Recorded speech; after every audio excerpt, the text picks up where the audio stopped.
The moment her fingers paused mid-air above the wine glass, I knew.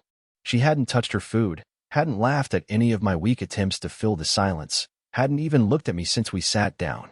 But when he walked in, God, the way her entire posture lifted, I felt it like a slap I was supposed to pretend didn't happen. He didn't come to our table right away. He scanned the restaurant slowly, as if taking mental inventory of who might be watching. She pretended not to see him. I pretended not to notice her pretending not to see him. He walked past 2 empty booths and came straight to us. I knew what he looked like before she introduced us. You don't need names to identify a threat. You feel them in your bones, in the tightening of your jaw, in the way your pulse slows instead of speeding up. Like your body is bracing for something your brain hasn't named yet. They hugged. Not too long, not too short. Just enough to crush the last ounce of doubt I'd been nursing all day. I watched her inhale when his chin brushed her temple, like she was memorizing the scent of something forbidden. He didn't sit down right away. He adjusted the cuff of his shirt, glanced at me, and then slid into the seat across from us like he owned the restaurant. I offered him a polite nod and a handshake he ignored. I still remember exactly what he said as he picked up the menu. This place still does the crab risotto? Still. I didn't even know this place had crab risotto. It wasn't our kind of place. It was their kind of place. I knew it in that moment, not because she told me, not because he confirmed it, but because I could smell it in the way the candlelight bounced off the glass between them. You don't ask about a dish unless you've had it. You don't say still unless you've been here before. And not with me. She didn't flinch. She smiled like it was a warm joke and nodded. Yeah, you used to love that. Then she turned to me. Curtis, you should try it. You'd like it. Curtis. My own name sounded foreign from her lips. I didn't answer. Just opened the menu and stared at the same page until the words blurred into nothing. I didn't need to read it. I wasn't hungry anymore. I was never going to be hungry again. The conversation turned fast. From catch-up small talk to old memories I wasn't part of. He mentioned a weekend in Asheville. She smiled without teeth and said that cabin was insane. Then she said something about the rain and no power and sleeping on the floor. I laughed. Loudly. Too loudly. They both turned to me. I'm sorry, I said. Just funny how many things I don't know about. She stared at me like I was the one being inappropriate. I sat back, folded my arms, and listened. Not just to them, but between them. There's a rhythm people fall into when they've shared things they shouldn't. I didn't hear guilt. I didn't hear regret. I heard nostalgia sharpened by secrecy. I heard the kind of familiarity that's built in low-lit rooms and locked phones. The waiter arrived. I ordered the cheapest item on the menu. He ordered the crab risotto. She ordered nothing. I ate earlier, she said softly. But her lipstick was fresh, and her stomach was empty. That's when it happened. She reached for the napkin, dabbed the corner of her mouth, and looked up. Not at me. At him. Their eyes locked. And it was so quiet, I could hear the wine bottle settle in the ice bucket. They didn't smile. They didn't blink. They didn't need to. I caught the look they shared across the table, and that was enough. I excused myself calmly, as if I just needed the restroom. But I didn't go to the restroom. I went straight to the hostess, asked for the bill, paid it in full. Then I came back to the table, leaned down, and whispered something only she could hear. He knows how you like your crab. You can stay and share it. And I walked out. No scene, no shouting, no drama, just the sound of her fork never touching the plate. The cold night air outside the restaurant felt like a slap, not from anger, but from relief. I didn't know where I was going when I got in the car. I didn't even sit for long. Just unlocked the door, sat down, and stared at the steering wheel while the engine stayed off. My hands trembled. Not from rage, not quite. More like disbelief finally catching up. The kind that drapes over you like wet wool, heavy and slow, suffocating even in silence. My phone buzzed on the passenger seat. Once. Twice. I didn't check it right away. I knew it was her. And I wasn't ready to hear the version of the story she'd try to sell me. There's always a version. A justification. A breadcrumb trail of you misunderstood that ends in a gaslit maze. I didn't drive home. Not at first. I went to a park near the river, one of those places with lampposts that flicker when the wind hits the wires wrong. Sat there like some forgotten extra from a sad movie and watched fog rise from the grass. Scout would have loved it here, I thought. He used to sprint along these trails when we still did things like jog together. Before the silence in our house got so thick that we needed headphones just to boil pasta without confronting each other's existence. The phone buzzed again. Then again. Then it stopped. Eventually, I started the car and drove. Not fast. Not slow. Just numb. The driveway felt unfamiliar when I pulled in. I noticed her car wasn't there. And for a second, I imagined she might never come back, and something in me didn't mind that. I didn't turn on the lights inside. I walked straight to the kitchen, poured whatever wine was open into a mug, and sat on the floor. Scout's old water bowl was still under the counter. That's when it hit me. We'd said we were going to replace it. A year ago. Funny, the things you forget when your marriage starts decomposing quietly, like fruit in the back of the fridge. The silence was heavy, but not empty. My phone lit up again. A voicemail. One new message. I hesitated. Then I played it. And I froze. It was her voice. Whispering. But not to me. He didn't suspect anything. I think he actually believed I was surprised to see him. I'll text you when I'm in the Uber. A pause. Then she laughed. That low, guilty kind of laugh I've never heard from her before. I swear, Everett, if he had any clue, he'd have flipped the table. He still thinks I invited him out of politeness. Another pause. Tonight was perfect. You looked at me like you used to. The message ended. I stared at the phone, blinking so hard it made my temples throb. I didn't save the voicemail. I didn't delete it either. I just played it again. And again. And again. Each word built a new wall in my chest. Each pause planted a question I didn't want to ask. I hadn't just caught a glance between them. I'd walked straight into a play, a production where I was cast as the clueless, devoted fool brought in for atmosphere. They weren't trying to avoid suspicion. They were mocking it. I wasn't supposed to hear that message. She thought she was calling Everett.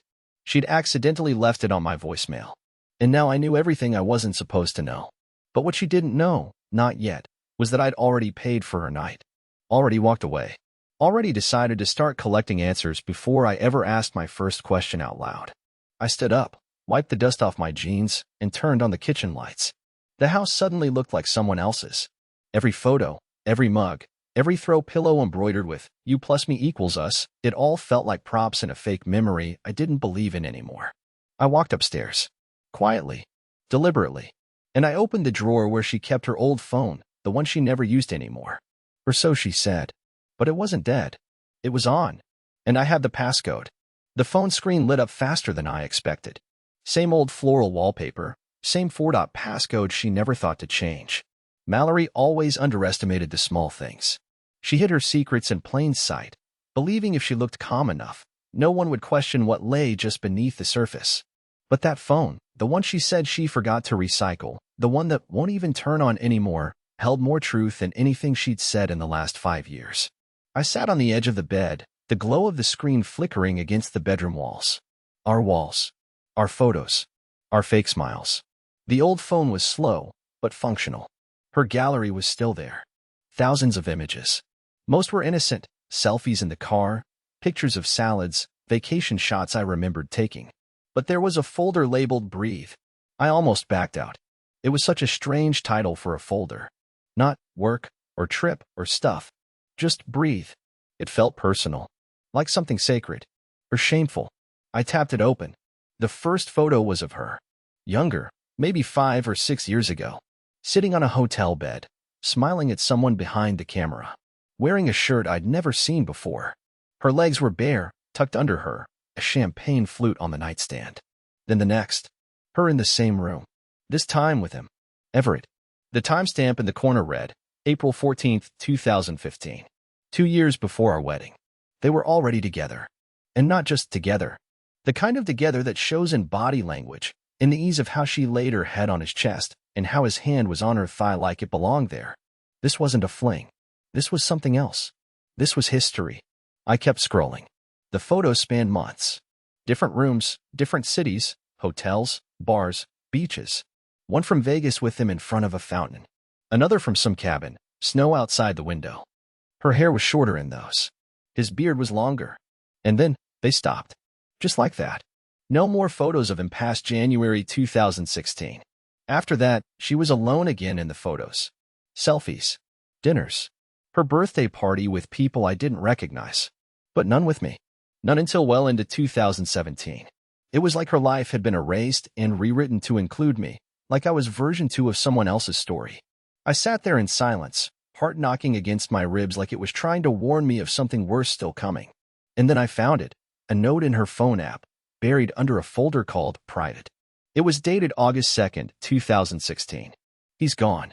He made his choice. I don't want to be alone. Curtis is safe. He'll never question me. He's everything Everett isn't. That's enough. It has to be. I stared at the words until my vision blurred. My ears rang. My fingers curled around the phone like it might vanish if I let go. I was never her choice. I was her backup. I wasn't plan A. I was plan survive. And she married me not because she loved me, but because he left her. Everything after that, the wedding, the house, the dog, the hollow anniversaries, it was all a beautifully crafted afterthought. A life built not out of passion or trust, but out of necessity, out of fear of being alone. I felt nauseous. But something else was clawing at me now too, a question I hadn't asked yet, not even in my mind. Why had Everett come back? Why now? And why was she so quick to meet him again, to laugh, to light up, to forget I even existed across that table? Was it just temptation? Or had she never actually stopped? I grabbed my phone, and opened her recent messages. She deleted her text before dinner. I knew she had. Mallory never left fingerprints when she was hiding something. But she couldn't delete everything. And sure enough, there was one overlooked thread buried under her Uber receipts and weather notifications. It was labeled only with a period. Inside were only 3 messages. April 7th, 9:46 p.m., same table. Same seat. Just like before. April 7th, 10:02 p.m., he said yes. He's coming. April 8th, 7:04 p.m., wear the navy shirt. I want to feel 17 again. I dropped the phone. Not because I was shocked, but because I was done pretending this was salvageable. I had become a passenger in my own life, watching someone else rerun their old flame through the lens of my loyalty. I had been used, rewritten, silenced, and now mocked. This wasn't betrayal in the heat of the moment. This was betrayal choreographed, planned, romanticized. She invited me to dinner to be a witness, to prove, maybe to herself, maybe to him, that I didn't matter. But I did. I mattered enough to hide from. And now I mattered enough to destroy. Only they didn't know what I had seen. Not yet. But they would. I didn't move the rest of the night. I stayed sitting on the edge of the bed with the phone still glowing in my lap until the screen finally dimmed and the room turned to shadow again. I didn't cry. I didn't scream. I didn't even curse. That would have made it feel too immediate, too dramatic. But this wasn't a storm, it was a slow suffocation. It was realizing the air had been leaving the room for years, and I'd only just noticed the windows were sealed shut. She came home just after midnight. I heard the garage door first, the way it groaned before locking in place. Then the unmistakable click of her heels on the tile, slow and controlled, like someone tiptoeing through their own guilt. She didn't call out for me. No cheerful, "I'm home." No forced sigh of, "What a night." Just the shuffle of her keys and the swish of her coat being hung by the door. I quickly lay back, turned off the bedside lamp, and pulled the blanket up to my shoulders. I didn't want confrontation, not yet. I wanted honesty, the kind she'd only give to silence. She walked softly up the stairs, stopped once on the landing. I imagined her standing there, holding her breath, wondering if I was asleep, maybe even planning how to phrase her story. When she finally opened the bedroom door, she hesitated. I felt her eyes scan the room. Her silhouette froze in the doorway before quietly closing it behind her. She didn't get into bed right away. I heard her go into the bathroom, run the faucet, open drawers, rinse her face. A full 10 minutes passed before she emerged again, the scent of rosewater trailing behind her like a flag of innocence. She slipped into bed carefully, like I was glass that might crack under her weight. I kept my breathing slow and steady. Then it happened. She pulled out her phone, and I heard the soft clicks as she typed. Curious fingers. Familiar patterns. She wasn't scrolling social media. She was texting. I couldn't see the screen, but I didn't need to. I knew that rhythm, the pause, the backspace, the rewrite. It was the rhythm of someone carefully choosing which lie would hurt less. She tapped a little longer, then finally set the phone down on the nightstand. I thought that was it. But then, she whispered something. Not to me. To herself. Barely audible, but I caught it. Please don't disappear again. It wasn't meant for me. It wasn't about me. It was about him. Everett. She lay still for a while after that. And then I felt the bed tremble, gently, rhythmically. At first, I thought she was shifting. But then I heard the wet sniffle she tried to hide in the pillow. She was crying. Not for the man sleeping inches away from her. For the one who left years ago, and who came back just long enough to reignite the ache. The part of me that still wanted to believe in her almost reached out. Almost held her. But then I remembered the folder. Breathe. I remembered her message, Curtis is safe. He'll never question me. And just like that, any sympathy left in me rotted into something cold. I lay awake the rest of the night, listening to her breathing steady into sleep. Not once did she turn toward me. Not once did she reach for my hand or mumble a tired, I love you. She was facing the wall, facing away from me, like she'd already done years ago and never turned back. At dawn, while she slept, I slid out of bed without a sound. I opened her phone. No passcode. She thought I wouldn't check. She thought I was too passive, too trusting, too soft to be suspicious. The last text she sent was exactly as I imagined. He's asleep. I'll delete this in the morning. Please just tell me you meant it. No response from Everett. Just silence. The same silence she'd been feeding me for years, dressed up as routine. But something about that message struck me differently. Please just tell me you meant it. She wasn't in control anymore. She wasn't orchestrating. She was begging. And Everett wasn't replying. She had taken a risk. A huge one. She'd shown her hand, and now she was left dangling on the edge of something uncertain. And it dawned on me. She'd invited me to that dinner thinking she could control the narrative. She wanted to feel empowered, in charge, maybe even adored by both of us. But something had gone wrong. She hadn't planned for Everett to ignore her. She hadn't planned for me to disappear emotionally. She hadn't planned for the silence. I left her phone where I found it. I got dressed. I poured my coffee like it was any other morning. She came down an hour later, makeup barely hiding the puffy eyes. She smiled weakly and said, "Morning." I kissed her on the forehead like nothing had changed. But everything had. Because now I knew her biggest fear wasn't that I'd find out. It was that he wouldn't come back. And I was going to give her exactly what she feared most. The weight of waiting. 3 days passed. I didn't accuse her. I didn't ask questions. I didn't even act different. I played my role like I'd always played it, the reliable one, the one who loads the dishwasher correctly, who answers text with full sentences, who brings in the groceries even when it's raining. She didn't know I'd already seen behind the curtain, that I'd stopped being the audience and started watching like a ghost in our own house. She had no idea I'd memorized the shape of her lies. But I noticed everything. She started wearing perfume to the grocery store. She took calls in the garage with the engine off. Her laughter became rehearsed. Her phone began living face down again. But the biggest change wasn't what she was doing, it was what she wasn't. She wasn't sleeping.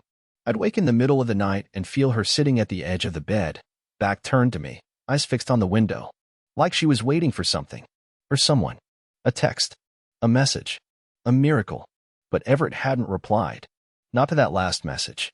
And I hadn't said a word to suggest I knew. And that silence, my silence, became the thing she couldn't figure out. I watched her crack without lifting a finger. But it wasn't until I stopped for gas that something completely unexpected happened. It was Saturday morning. I was running errands, or pretending to just to get out of the house. I pulled into a station on 5th and Chestnut, a place I'd never been before. A man in his 50s, tall and wiry with nicotine-stained fingers, was wiping down the window squeegees out front. He glanced at me when I got out of the car. "You Mallory's husband?" I froze. I hadn't said a word. I hadn't mentioned her name. But this stranger, this man I'd never met, just tossed it out like we were old neighbors. "Excuse me?" I asked carefully. He nodded toward my car. "She used to drive that one too. Before she traded up. You're Curtis, right?" He said my name like it tasted bitter. My blood went cold. I kept my face neutral. "Yeah, how do you know Mallory?" He chuckled under his breath and shook his head. "Let's just say I know what she was driving when she came through here with him. That white Audi with the Oregon plates? Sound familiar?" I stared at him, unable to move. "Thought so," he muttered, flicking his rag over his shoulder and heading inside the convenience store like he hadn't just dropped a bomb in my lap. I stood there, next to my car, staring at the handle. I didn't know what to process first. The fact that Everett had driven Mallory through this part of town before, or the fact that she'd been here enough for this stranger to recognize my face. And then it hit me. She didn't just reconnect with Everett last week. He's been back longer than she said. My hands were shaking as I finished pumping the gas. I got in the car, locked the doors, and just sat there. My pulse throbbed in my neck. That man's words kept bouncing in my head like nails in a jar. Before she traded up, had Everett left again? Had she tried to rekindle things weeks ago and failed? And if so, what had she been planning before she invited me to that dinner? I drove home, slower than usual. I kept thinking, What if the dinner wasn't the start of something, but the end of something? A final attempt. A final test. Maybe she thought bringing me into the room with Everett would provoke something in him. Jealousy, competition, regret. And maybe it didn't. When I got home, Mallory was in the backyard with a coffee mug, staring at the fence. I watched her from the kitchen window for a few seconds. She wasn't scrolling. She wasn't texting. She was just waiting. Her hair was up, her sweater wrapped tightly around her arms like a cocoon. She looked small, uncertain, like someone trying to keep a secret from themselves. I walked out and stood beside her. She smiled. "Hey, did you grab oat milk?" I nodded. Yeah, they had it. We stood there for a long moment, the breeze barely moving the leaves above us. Then I said, "We ever drive through 5th and Chestnut together?" She blinked, surprised by the randomness. "I don't think so." "What?" "No reason. Just passed by. Looked familiar." She laughed softly. "Maybe I drove through it on my own. It's not far from the clinic." I nodded, letting her have that lie, letting it hang in the air like fog. That evening, she made dinner. Homemade flatbread, roasted vegetables, glass of wine. She was trying. I could see it in the way she lit the candles. In the way she laughed a little too hard when I told a story from work. In the way her eyes scanned mine, searching for any sign that I'd drifted too far to reel back in. But what she didn't know, what she'd never see coming, was that I wasn't trying to catch her anymore. I was waiting for her to fall, and someone else had already started pulling at the loose threads. That man at the gas station? He knew more than he said, and I wasn't going to confront her. No, I was going to visit him again. This time, with questions. I didn't go back the next day. I waited. Not because I wasn't desperate to know more, but because I'd learned something over the past week. Silence is a weapon, and timing is everything. I needed to walk into that gas station not as a broken husband looking for sympathy, but as someone who knew exactly what questions to ask. So I watched her a little longer. I let her make coffee every morning like we were fine. I let her tell me about her day while she left out all the parts that mattered. I let her smile that practice smile and text someone she no longer trusted to respond. But behind that smile, I saw it, the shift, the panic, the sleeplessness.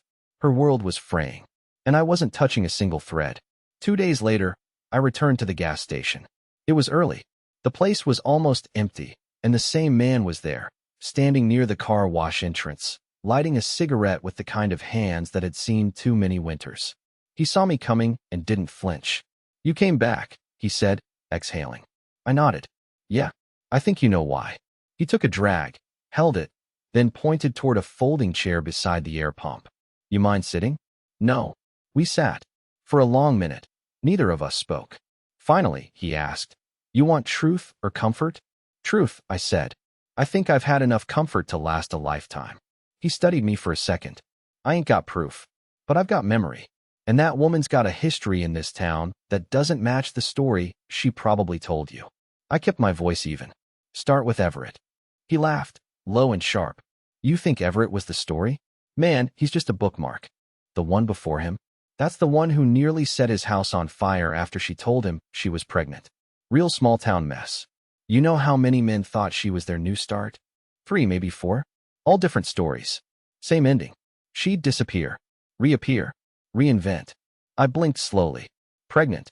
Claimed she lost it. Nobody really asked too hard. The guy, Colby something, moved out of state after the whole thing blew up. But your wife? She didn't slow down. Just found the next guy willing to play house." I felt like my body disconnected from my chair. That name, Colby. I had heard it once before. At her mother's funeral. A man in a tan jacket hugged her longer than anyone else, then vanished before I could ask who he was. And she never mentioned him again. The man beside me continued. "She's charming. Dangerous, but charming. Walks into a room like she's the answer to a question you haven't asked yet." I stared out at the empty street. Everett wasn't back for her. She was back for him.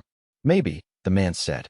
Or maybe she was just trying to rewrite the ending of a story that was never hers to begin with. That sentence sat in my chest like ice. "Why are you telling me this?" I asked finally. He smiled, but not kindly. "Because I've seen men like you walk into this gas station like you're sleepwalking. And I'm tired of pretending women like her don't exist. You're not the first man she broke. But maybe you'll be the first one to wake up." I stood slowly. "What happened to the others?"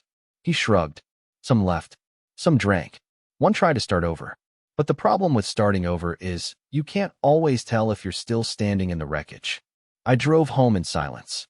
No music, no thoughts, just a dull hum under my ribs that felt like something was growing there, something darker than heartbreak. When I got back, the house was quiet. Mallory's car was gone. A sticky note on the fridge read, "Quick run to the clinic. Need to sign off on schedules. Love you. Love you." She wrote it with a heart over the I. That little flourish she always used when she needed to borrow the language of affection to cover something colder. I went to her nightstand, opened the drawer. Underneath her folded receipts, beneath her journal with nothing but dates and blank pages, was an envelope.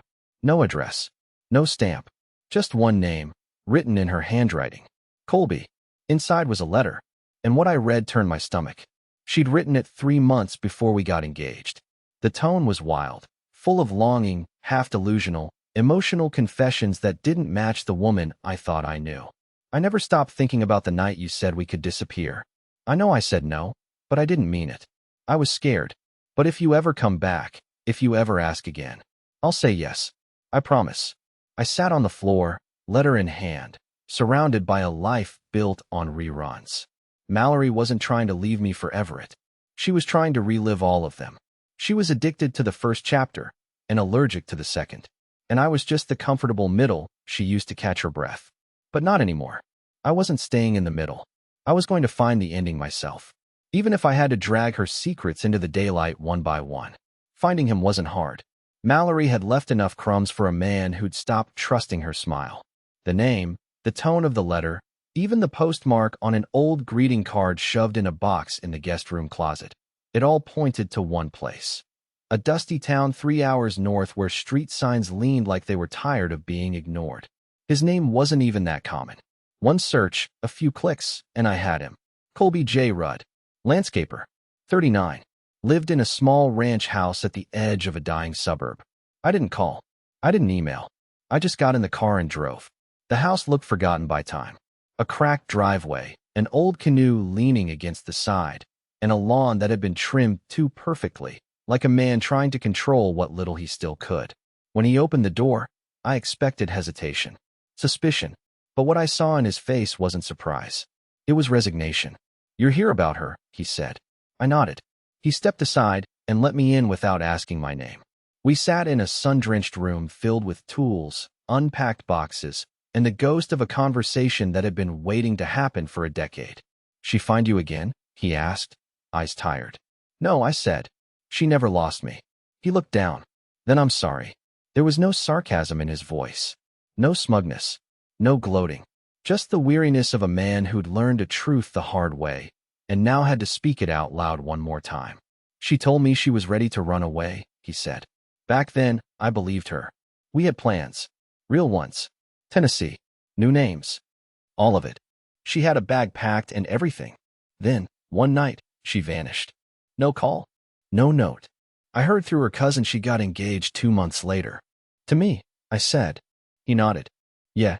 To you." I took the letter from my jacket pocket and slid it across the table.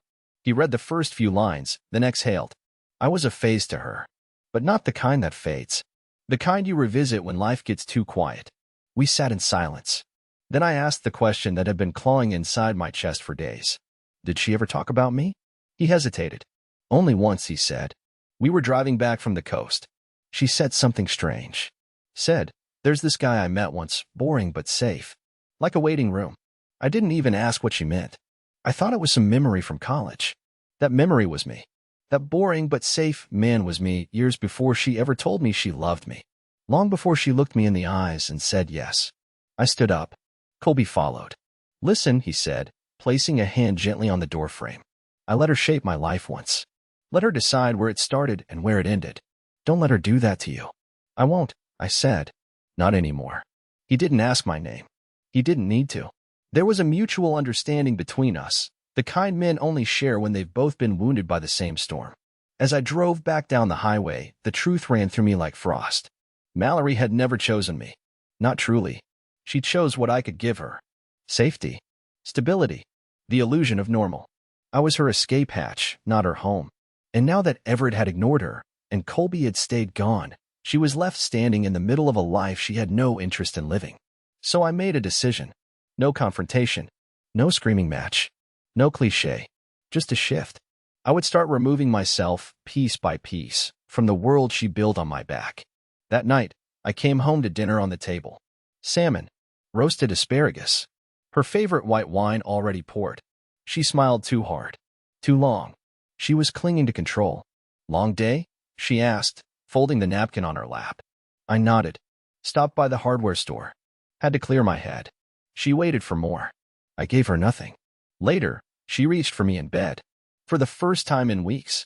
A half-hearted touch, more out of obligation than desire. Her fingers landed on my wrist, and I didn't move away. But I didn't move toward her either. I just let her feel the distance. And when she rolled over to sleep, I stayed awake. Because I was planning something now. Not revenge. Not cruelty. Just truth. Exposed in the most elegant, quiet, irreversible way possible. And I'd already started with the first detail. Earlier that day, I'd removed my name from our joint bank account. She didn't know it yet, but she would. And that was just the beginning. The next week moved like the quiet eye of a storm. Mallory became suddenly warm, suspiciously attentive. She baked. She folded laundry without being asked. She made coffee with cream, the way I liked before I started drinking it black. She even began texting me in the middle of the day, little things like thinking of you, and do you want salmon tonight? The kind of gestures that felt less like affection and more like surveillance. Like she was trying to take my temperature without using a thermometer. She didn't know I'd already emptied our savings into a personal account she couldn't touch. That I'd met with a lawyer the same morning she thought I was at the gym. That I'd already started looking at apartments in a city where no one knew my name, where I wouldn't have to explain why I flinched every time someone said forever. I hadn't left yet because I didn't want the exit to look like an escape. I wanted it to feel like a decision. The final spark came quietly. She was standing at the sink, rinsing wine glasses, when her phone buzzed on the counter. She glanced at it, and her expression faltered for a second, barely. But I saw it. That half-second of disappointment. That flicker of hope extinguished. It wasn't from Everett. Or Colby. Or whoever else lived in the graveyard of her attention. It was just her sister, asking if she was still coming to brunch on Sunday. But it told me everything. She wasn't waiting for my love anymore. She was waiting for a lifeline that wasn't coming. And I wasn't interested in being a lifeboat for someone drowning in their own lies. So that night, I told her I'd be leaving in the morning. I didn't yell. I didn't accuse. I just told her calmly, clearly, like a man who had found peace not in revenge, but in clarity. I know about Everett. About Colby. About the others. I know how long you've been pretending. I know what I was to you.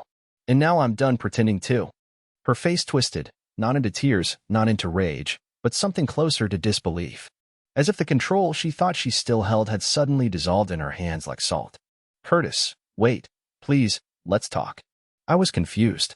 I made mistakes, yes, but we don't. There is no we, I said. There's just you, and the version of me you used to fix your loneliness. But I don't live in that version anymore. I handed her an envelope. Inside were signed divorce papers, the separation of assets already outlined, and a note with the name of the lawyer she could contact if she had questions. There was no cruelty in the gesture. Only conclusion. She didn't chase me to the door. She didn't scream or beg. She just stood there, holding the envelope like it weighed more than it should, and for once, she had nothing to say. I packed my bags in silence, left the key on the counter, and walked out without slamming the door. Because this wasn't about proving her wrong anymore. It was about choosing myself. About ending a chapter without turning it into a fire. I drove east, where the roads get quiet and the sunrise doesn't care who you used to be. I found a place near the mountains, nothing fancy. A one-bedroom with bare walls and windows that let in real light. I adopted another dog. Not to replace Scout, but to remind me how unconditional loyalty is supposed to look. I wake early now. I write. I cook. I breathe. Sometimes I think about her. Not with anger. Not with longing. But with distance, the kind that finally feels like freedom. Because the truth is, I didn't lose a wife. I lost a lie I'd been trying to make true for far too long. And what I found instead was me.